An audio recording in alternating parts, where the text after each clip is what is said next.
सदावर्ते सारखी पिलावळ मराठा आरक्षणाला विरोध जर करीत असली ना, तर अशा लोकांना मला एकच सांगायचं आहे की तुझ्यासारखे 56 आले 56 गेले तरी तुझ्यासारख्याच्या छाताडावर बसून आणि तुझा जो राजकीय बाप आहे त्या बापाच्या मुंडक्यावर बसून मराठे मुंबईतून आरक्षण घेतल्याशिवाय मागं येणार नाही। तर सगळ्यात आधी सगळ्यांना मानाचा जय शिवराय। एक मराठा 6 कोटी मराठा। तर भावांनो बहिणींनो, जारांगे पाटील मुंबईत धडकणार आहेत। तर स्वतःचा हक्क मागण्यासाठी, स्वतःच्या लेकरा बाळांचा हक्क मागण्यासाठी कोटीना मराठा समाज हा त्यांच्या मागोमाग मुंबईत जाणार आहे। तर याची सगळ्यात मोठी बातमी काय असन तर आता ते एक मराठ्याची समिती स्थापित केली, उपसमिती आरक्षणाची। तर त्या समितीचं अध्यक्ष कोणाला केलं आहे तर आमच्या नगर जिल्ह्यातले राधाकृष्ण विखे पाटील यांना त्या समितीचं अध्यक्ष केलं। हां, आणि हे तेच राधाकृष्ण विखे पाटील आहेत का जे आधी म्हणत होते की मराठ्यांना कुणबीतून आरक्षण भेटू शकत नाही, मराठे ओबीसीत जाऊ शकत नाही, हे तेच विखे पाटील आहेत। तर माझ्याकडे एक पुरावा आहे, तो पुरावा मी इथं स्क्रीनवर तुमच्या दिसत असेल। आता हा पुरावा बघा की जे म्हणतात ना की मराठे ओबीसीतून कुणबीतून ओबीसीत जाऊ शकत नाही, तर ते स्वतःच कुणबी आहेत। मग ते स्वतः कुणबी असताना दुसऱ्यांचा विचार कशा करता करतील हे बघा बरं का तुम्ही। आता मग आपल्याला विचार करण्याची गरज आहे का हेच ते लोक आहेत का जे स्वतः कुणबी झालेले आहेत। शरद पवार साहेब सुद्धा स्वतः कुणबी आहेत, विखे पाटील कुणबी आहेत। मग हे स्वतः कुणबी असून ओबीसीतून आरक्षण घेऊ राहिले। मग यांना तुमच्या लेकराबाळासाठी काही करण्याची गरज असताना हे माघार घेऊ राहिले का, तर ते स्वतः आहेत ना। आता समजा यांच्या स्वतःच्या ताटात भरपूर वाढलेलं आहे, मग यांना तुमची गरज आहे का? नाही। यांना तर खायला भेटू राहिलं ना, तुम्ही उपाशी मेले काय आणि काही गेले काय, यांना तुमच्याशी देणं घेणं नाही। तर भावांनो बहिणींनो, विचारपूर्वक विचार करा की विखे पाटील आधीच आरक्षणात देत, शरद पवार साहेब आधीच आरक्षणात देत, आणि शरद पवारांचीच कृपा आहे ही की ओबीसीचं मराठ्यांचं असलेलं आरक्षण हे 16% आरक्षण ओबीसीत जमा झालं, ही त्यांचीच कृपा आहे, त्यांच्यामुळेच मराठा समाजाचं वाटोळं झालेलं आहे। पण आता ते काय करू राहिले तर मंडल यात्रा काढू राहिले, म्हणजे आरक्षणात मराठी नाही जावा बा ओबीसीच्या, कारण ते स्वतः ओबीसी आहेत। ज्यांच्या आपण लोक म्हणतो का 7 पिढ्या बसून खाईन 10 पिढ्या बसून खाईन, तर शरद पवार साहेब असो किंवा विखे पाटील असो किंवा अजून कोणते मराठा नेते असो, नारायण राणे असो, ह्या लोकांच्या 10 नाही 100 पिढ्या बसून खातेन इतके पैसे त्यांच्याजवळ आहे। त्याच्यामुळं त्यांना या आरक्षणाची गरज नाही, गरज तुमच्या माझ्यासारख्या सर्वसामान्य माणसाला आहे। पण आपल्याला हे आरक्षण भेटून देऊ नाही राहिले। तर याच्यावरती तुम्ही विचार करा। जे लोक म्हणतात ना की हा नेता माझा आहे, तो नेता माझा आहे, मी ह्या नेत्याचा माणूस आहे, ह्यो मी याचा कार्यकर्ता आहे, मी त्याचा कार्यकर्ता आहे, यांनी ह्या गोष्टीचा विचार करावा। आणि जो आपल्याला आरक्षण देईन, जो आपल्या लेकरा बाळासाठी लढन, आपण त्याचे कार्यकर्ते व्हा। आणि आज अशी वेळ आहे की आपल्याला जारांगे पाटलांच्या पाठीमागं खंबीरपणे उभं राहायचं आहे। आता जारांगे पाटलांची आज पत्रकार परिषद आहे का मुंबईत कसं कसं जायचं, काय काय करायचं हे ठरवण्यासाठी आज त्यांची पत्रकार परिषद आहे। तर त्या पत्रकार परिषदेत ते काय ठरवतील ते ठरवतील, फक्त आपण एकच धोरण ठेवायचं आहे का आपल्याला मुंबईत घुसायचं आहे, मुंबईत हे मराठ्यांचं भगवं वादळ जाणारच। तर आता अजून तर जारांगे पाटील मुंबईत गेले नाही, तेच काही काही पिलावळी भांडगुळं लगेच इवळायला लागलेत, मुंबई जाम होणार, मुंबईचं असं होणार, मुंबईचं तसं होणार। आता मला सांगा तुम्ही, अजून तर मराठे मुंबईत गेलेच नाही, ज्यावेळेस मराठे मुंबईत जाणार त्यावेळेस मुंबईची काय अवस्था होणार बरं। ही मराठे मुंबईला जाणार हे जारांगे पाटील 3 महिन्यापासून सांगू राहिले ना, बरोबर आहे की नाही? मग तुम्हाला जर माहिती आहे का मराठे मुंबईत घुसल्यानंतर मुंबई जाम होणार आहे, मग तुम्ही आत्तापर्यंत याच्यावरती काय विलाज केला का काय विलाज? ते एक टारमळ आहे, सांडाच्या डब्यासारखं तोंड असलेलं, वेल्डिंगचा चष्मा घातलेलं, तो सदावर्ती, तो काय म्हणतो की जरांगेला मुंबईत येऊन देऊ नका. तुझ्या बापाची मुंबई आहे का? हां करे भाडव्या, तुझ्या बापाची मुंबई आहे का? मुंबई मराठ्यांची, आणि मराठे मुंबईत जाणार. तू काय, तुझा बाप जरी आला ना, तो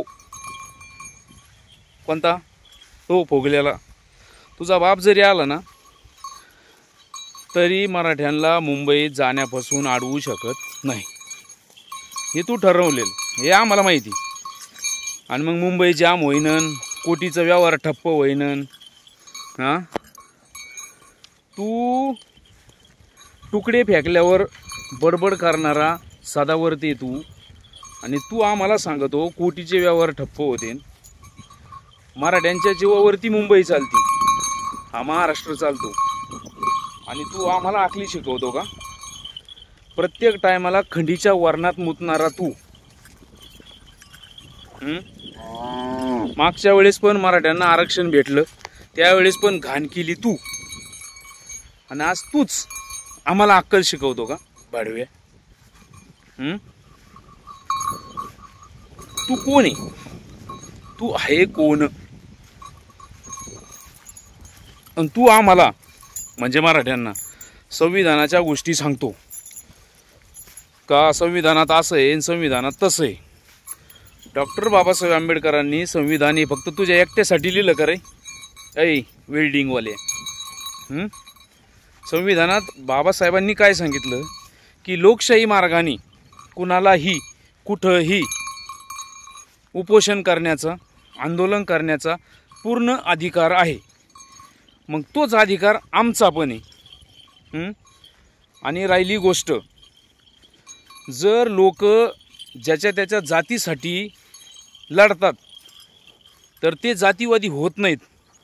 आणि जरांगे पाटील स्वतःच्या जातीसाठी, समाजासाठी, गरीब मराठ्यांसाठी लढत आहेत, तर हा जातीवाद झाला. आम्ही मराठ्यांचा वापर हा फक्त दंगली पुरताच केला गेला. दंगल झाली की एक हिंदू म्हणून मराठ्यांना वापरलं गेलं. आत्तापर्यंत ह्या दंगलीत किती मराठ्यांच्या पोरांची वाटोळं झाली त्याच्याबद्दल कुणीही शब्द बोलत नाही. आपल्या राज्याचे मुख्यमंत्रीसुद्धा ते म्हणतात माझा DNA OBCचा आहे. आधी म्हणायचे आमचा DNA हिंदूचा आहे. मग मराठे हिंदू नाहीत का? मराठे हिंदू आहेत का नाही? मग तुमचा DNA OBCचा कसा? तुम्हाला फक्त OBCने मतदान केलं आहे का साहेब? तुम्हाला मराठ्यांनी मतदान केलं नाही का? मग ह्या गोष्टी समजून घ्या मराठ्यांनो. आता वेळ आलेली आहे, आता नाही तर कधीच नाही. आणि मराठ्यांना आरक्षण भेटू नये म्हणून हे भंगार बांडगुळं हे इवळणार आहेत, हे मध्ये मध्ये येणार आहेत.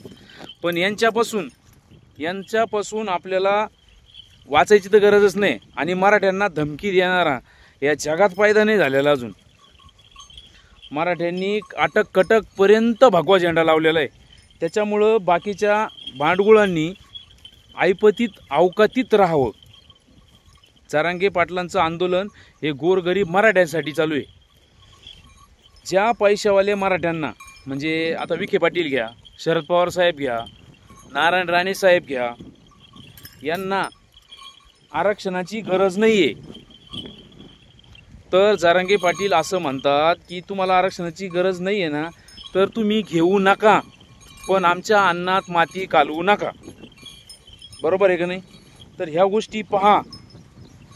आणि तुम्ही विरोध केला म्हणून आम्हाला आरक्षण भेटणार नाही असं अजिबात होणार नाही. आरक्षण घेणार, मुंबईत घुसणार. सदावर्तेसारखी पिलावळ मराठा आरक्षणाला विरोध जर करीत असली ना, तर अशा लोकांना मला एकच सांगायचं आहे का तुझ्यासारखे 56 आले 56 गेले तरी तुझ्यासारख्याच्या छाताडावर बसून आणि तुझा जो राजकीय बाप आहे त्या बापाच्या मुंडक्यावर बसून मराठे मुंबईतून आरक्षण घेतल्याशिवाय मागं येणार नाही. तू तीनदा आम्हाला संविधानाच्या गोष्टी सांगू नको. संविधानानेच आम्हाला लोकशाही मार्गाने आंदोलन करायचा अधिकार दिलेला आहे. त्याच्यामुळं तू इवळू नको टंबरेल तोंडाच्या चियामाटलेल्या भगुल्यावानी तोंडाच्या. हां, देवाच्या पुढचे निवद खाणारा तू अवकातीत राह, ध्यानात राहून दे. मराठे तर आरक्षण घेणार. ज्याला इवळायचं आहे कुत्र्यासारखं त्यांनी इवळावं, ज्याला भुकायचं आहे कुत्र्यासारखं त्यांनी भुकावा. पण वाघाची डारकाळी आल्यावर, जरांगे पाटील नावाच्या वाघाची डारकाळी आल्यावर तुम्ही तुमची शेपटी तुमच्या पार्श्वभागात घालून घ्या आणि नीट राहा. बरोबर आहे का नाही? तर भावांनो बहिणींनो, ज्याची त्याची कामं उरकून घ्या. आपल्याला 27 ऑगस्टला आंतरवालीतून मुंबईकडे निघायचं आहे. सगळेच मराठे काय मुंबईला जाऊ शकत नाहीत, पण जे जाणार आहेत त्यांना साथ द्या. जे घरी राहणार आहेत, मुंबईत जर काही दगाफटका झाला तर महाराष्ट्रातील प्रत्येक रस्ता, म्हणजे जरांगे पाटलांचे शब्द आहे बरं काही, मी माझ्या तोंडाचे नाही सांगत, जर काही दगाफटका झालाच तर मुंबईतील दगाफटक्याचे परिणाम हे गावगाड्यातील अगदी पांदीच्या रस्त्यापासून हायवेपर्यंत दिसून आले पाहिजे. गावगाड्यातला एकही रस्ता शहरातले रस्ते डायरेक्ट खांदून टाकायचे.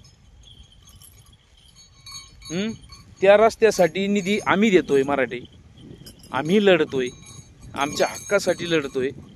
आणि मुख्यमंत्री साहेब नवीन नवीन लोकांना पुढं घालून देतात. आता बाकीच्यांची नावं मी काही घेत नाहीत, कारण घाणीत दगड मारल्यावर तो दगड आपल्या अंगावर उडतो घाण. त्याच्याकरता ह्या घाणींची नावं काही घेत नाही. पण एकच सांगतो, आरक्षण घेणार, तुमच्या छाताडावर बसून घेणार, मुंडक्यावर बसून घेणार, ध्यानात राहून दे. तर भावांनो बहिणींनो, हा व्हिडिओ मी आपल्या समाज बांधवांना जागृत करण्यासाठी बनवला आहे. तर जर हा तुम्हाला व्हिडिओ आवडला तर नक्की व्हिडिओला लाईक करा, कमेंट करा. नवीन असले ना चॅनलला सबस्क्राईब करा. मी माझं ह्या आरक्षण लढ्यातलं एक असा खारीचा वाटा म्हणून हे छोटंसं काम करतोय.